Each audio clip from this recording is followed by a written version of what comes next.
I'm so nervous. I'm so excited. Did she never try to hug him? He was running all night?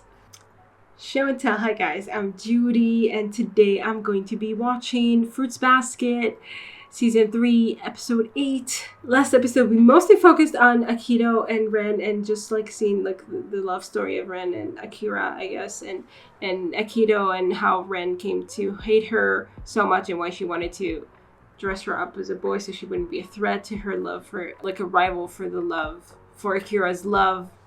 And then Akira died, and then, you know, Ren just treated Akito horribly. I mean, even before Akira died, like she didn't treat her like a daughter at all, and kind of made her even more insecure and kind of made her cling even more to this idea of the bond, having to like prove that the bond is real, that everyone will stay with her. And now it's breaking apart, so yeah, it seems like Ren is winning, you know. And we also had Kyou and Tooru, like Kyou is having nightmares and telling himself, no, she doesn't love me. It can't be. I don't deserve it or something. It can never come to pass. Yeah, obviously he's in a mood. And Tooru told him she wants to tell him something. And that's how the episode ended. Cruelly. So let's get into this one. And I want to see if she actually says it. Full Fruits Basket reactions are available on my Patreon if you're interested to get ahead. But most importantly, I hope you enjoyed this reaction. If you do, please leave a like, comment, and subscribe to let me know. Don't forget to support the original content, and let's get into it. We're starting off with the same scene.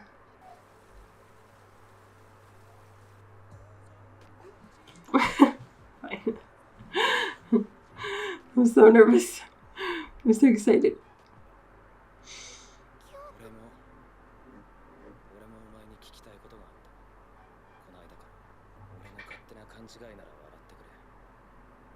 He's going to ask.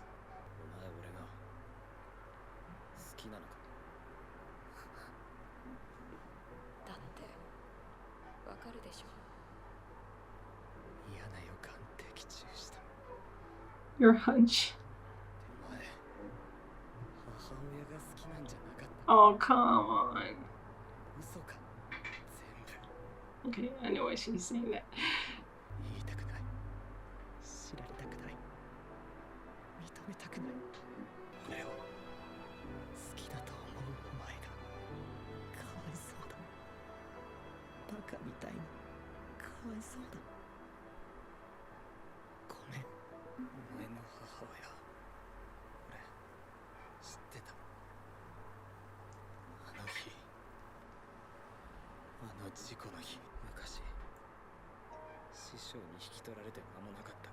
Okay, that explains it.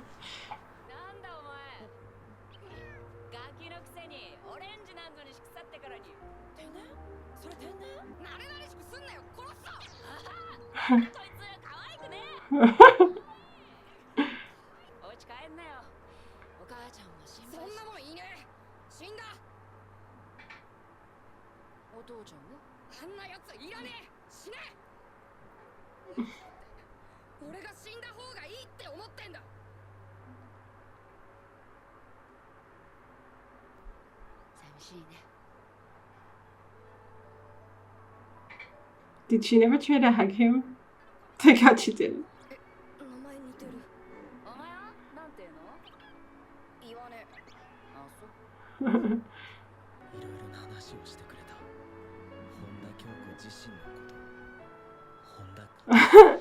It's so weird that some woman would just tell some little boy about her life story.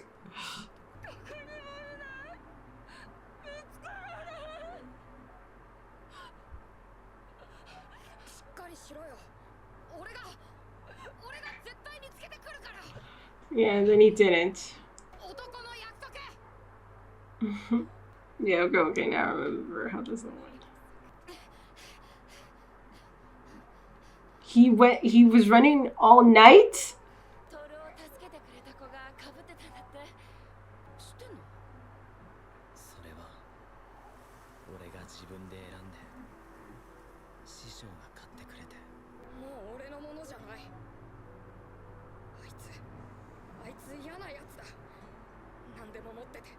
大事にされてて、もうトールを助けてくれて、それでもあいつは嫌なやつだ、悪いやつなんだ思ったのに You took away the opportunity to help you. そうであってほしいんだろう。嫌なやつがいてくれないと自分が困るんだろう。そんなもんにこだわって生きてちゃお前がもったいないよ。お前せっかくそんな優しくていい子なのに。わけわかんねえこの裏切り者約束つけね。それきりだった。助けられなかった恥ずかしさ、横取りされたような悔しさ。Yeah. So stupid. 視界にものすごいスピードで車が。あ、やばい、助けなきゃって。でも俺は人間じゃないから。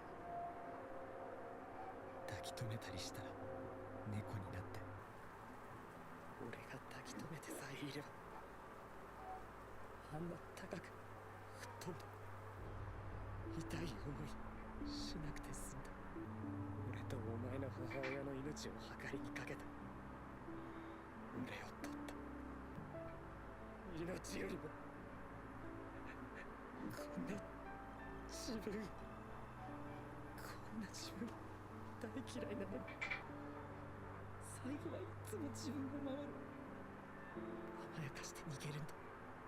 いつも母親も吹っ飛んで死んだ。こんな俺を産んで申し訳ないって。こんな俺がかわいそうだ、辛くてそばにいられないってひどく泣いてた次の日、死んだ。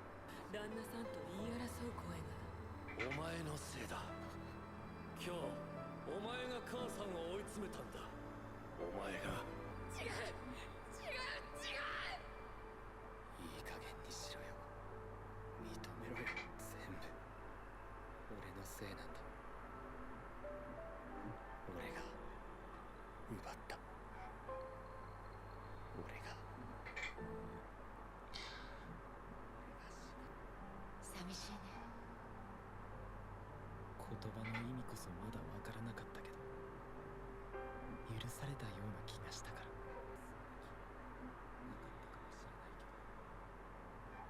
またおいでとか言ってた。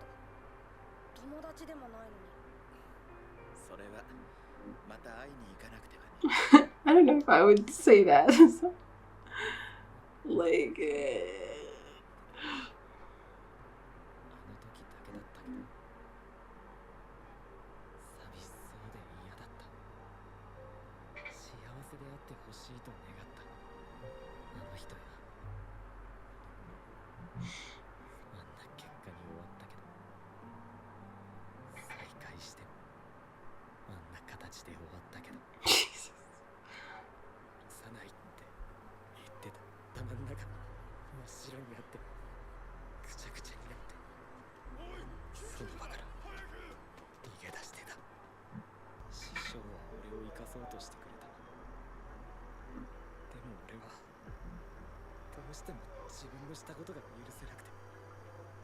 俺のせいじゃない、あいつのユキのせいだ。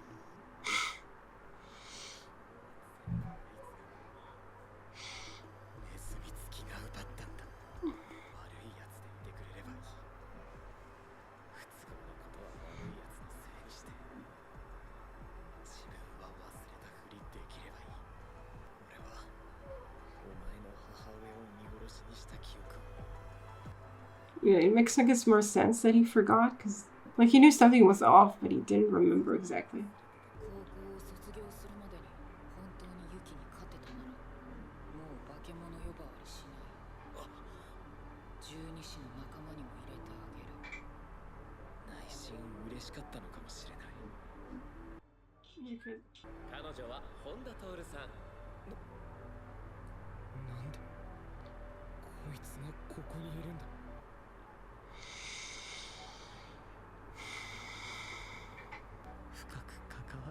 じゃなかった。好きになるつもりじゃなかった。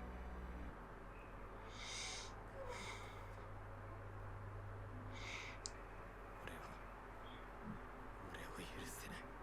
もうお前にも許されたくない。許しません。そう言わないといけないんですか？お母さんがそんなこと許さないとか言うなんて、もしも本当にそう言ったのだとしたら、私はお母さんに反抗せざるを得ません。キョウ君を好きだって思う私は認めてもらえないんですか？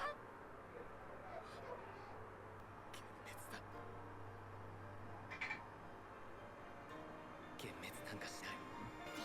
Oh. 中に入って体拭いた方がいいよ。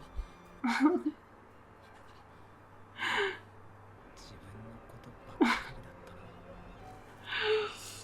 自分の懺悔ばっかして言いたいことだけ言って And run away. この世では起こりうるんだって知ってたはずなのに。Okay. 知らなかったのと変わらないよな。 No, it's gonna end. Jesus. Fuck, I didn't say anything, I think, throughout this episode. I just couldn't. It was too intense. I'm still not sure about that last sentence. Like, I knew that sometimes in this world you don't have time or something to go back to the person, to ask forgiveness from a person. But if I was just going to repeat history, then it was no better than not knowing. Yeah, I guess it's kind of worse than not knowing. Because, you know. I don't know. Anyway. This episode, though, is so intense. It's just, like, so much that he has to deal with, you know. And everything's kind of coming together. I guess it makes sense that obviously it makes sense that he kind of forgot. Like, he couldn't face it. So he kind of, like, he remembered Kyoko. He remembered that he knew her. He remembered that he knew Honda Tooru, like, the name and who she was. But he didn't remember what happened at the end. Like, he didn't remember that it was his fault that she died. At least that he didn't save her when he could have. And then he kind of blamed Yuki for whatever it was. Like, he didn't even know anymore. He just ran away from all of it and blamed Yuki for everything. I mean, we know that, but yeah, it was definitely, like, here he acknowledged it himself. You know, the way he was talking about how he always runs away. I kind of remembered that Kyou was somehow involved in this whole hat story. But I was like, I do remember how, and now it, like, really fits in with everything. Because he ran away. Again, he felt like Yuki took something from him, something kind of precious that he held dear, and then Yuki got involved, and it ruined everything, and he ran away. And then he ran away again, like he always runs away. That's true. It's so sad. And now he ran away too. Like, especially after, you know, like, he told her, I'm never gonna be disappointed in you, and then he said, I'm disappointed in you. And ran away. Oh god. And then, like, Akito making his way there. Oh my goodness. And him saying, like, you know, I ran away even though I knew that in this world you don't get a chance. Sometimes you don't get a chance to ask forgiveness from someone. And then you see that. And I love, you know, Yuki running after him, being like, oh my god, that idiot, you know. And then he ran the other way, though. Yeah, damn. Oh god, that was, like, so intense. I don't think I realized that it was raining in the manga. Maybe I did. I don't remember. Anyway, but it was definitely like everything was dark and dreary and raining, and they were, like, you know, standing there in the rain, and Tooru without her shoes on or anything, you know, just getting soaked, and just listening to Kyou just tell her about how he was at fault for everything ever. God. Like, I mean, it's definitely, like, you can definitely see, like, Tooru doesn't, I mean, I don't know what she was thinking, to be honest. We just, like, she didn't interrupt him at all when she heard everything. She just let him talk. And then at the end, she was like, is it only about, like, forgiveness or not forgiveness? I love you, like, no matter what. And I have to, like, and if my mom said this to you, then I have to, you know, rebel against her and disagree with her. I wonder if they're going to, like, cover what actually happened. like why she said that in this. Because I know there's a prologues movie of Kyoko's story, and it possibly ends with this, with the end, and that's maybe where it's explained. But I wonder if they're just gonna leave it like a mystery. But it is like kind of important for Toru to, like, she not only loves Kyou and decides to like choose him, admit to herself that he's more precious to her now than her mom is, but she hears that he let her mom die, and then he also, like, she said to him that she doesn't forgive him, and she's like, I rebel against her, like I actually, like, I'm not only like kind of leaving her behind, I'm also like disagreeing with her. I'm definitely changing. Like, who would have ever thought that she would say something like that? So you can definitely see how this is like a big transition moment for her, for sure. Like, after all that, she's still able to say, like, I love you anyway, like, no matter what. And it's too much for him to hear, because, oh my god, because he's just like drowning in self-hatred and denial, and just, like, it's so horrible that his mom, died. It was suicide, but it was suicide by, by her pushing herself in front of a car, right? He described both of them the same way. It kind of feels like it comes full circle. Like, he saw his mom die the same way, her body flung from the car, like in front of a car, and he was blamed for it. And then, it happens again with like a woman who was kind of like a mother to him in some way, a little bit, not too much, not to make it too weird, but like, just, who was there for him, who really cared about. And then he sees her, and then she dies in a car accident as well. He doesn't do anything in time. We saw, like, he had that nightmare, I think it was last episode, I'm not sure, but I think so, when they were both like on either side of him, and they were like basically blaming him, or like telling him, you have to go inside. His mom was saying, like, you can go outside, you have to get locked in with your mother or something, and Kyoko saying it's all your fault and stuff. And it was all like, he was haunted, like, on both sides of him by these two figures that died because of him. It's too much. It's like so much for him to deal with, and his dad hates him on top of that and everything, and then he kind of just erased that from his mind because he couldn't handle it, having it all kind of come crashing back, and then realizing that the daughter of this, like, and he knows how important Toru's mother is. He said to her, I'm sorry, maybe the first time they went to the graveyard, and then he said to Toru, I'm sorry, when she was sleeping. But I guess he just talked generally about, like, he didn't remember that he was the one who kind of caused it to didn't cause it, but let it happen. And he knew how important, Toru's mom was to her. He knew that he knew her. And he knew, I guess he remembered also the part with the hat, and how he gave up on Toru, turned his back on her, and never saw her again, never saw her mother again. So I guess he was saying sorry in general about everything, kind of. But also his, like, waves were, like, I guess he was just kind of grieving for Kyoko, and maybe a part of him, like, somewhere he knew that he blamed himself for it, but he didn't, like, I guess, consciously allow himself to know that. He just couldn't handle that. Damn. And then now it came, like, seeing that hat actually made it all, like, he couldn't avoid the truth anymore. Damn. That was a lot for him to say, just a lot of filling in all the gaps that we didn't know between things, and kind of connecting all the dots a little, and showing us, like, how everything came to be, and just him coming to terms with everything. Like, he never told her what his mom actually, like, he told her, oh yeah, she died in an accident, and now he really said, like, no, she killed herself because of me. And everything's my fault, and I hate myself so much. Like, I only look out for myself, and yet I hate myself so much. I just, like, keep on living for no reason. Like, I'm just selfish, and you should definitely not love me. Like, I can't even stand myself, and I want to die. Like, he keeps talking about dying. Even as a kid, he kept talking about dying, because kind of that's the only thing he knew. Like, he felt like he knew his mom died, and he kind of felt like, okay, so maybe I just need, like, maybe that's just the only way for me to, I don't know. That's what people expect from me. Like, I can't do anything. Nobody wants me. Everything's my fault, So I will just die. I will kill Yuki and die. Having a kid that age kind of talk up that way. I mean, that's horrifying. Yeah, well, a lot of revelations. I didn't remember that it all was revealed at once, I guess. That didn't make sense, I guess. Like everything, everything kind of came flooding out. Ugh. God. I can't. Anyway, wow. What an episode. Yeah.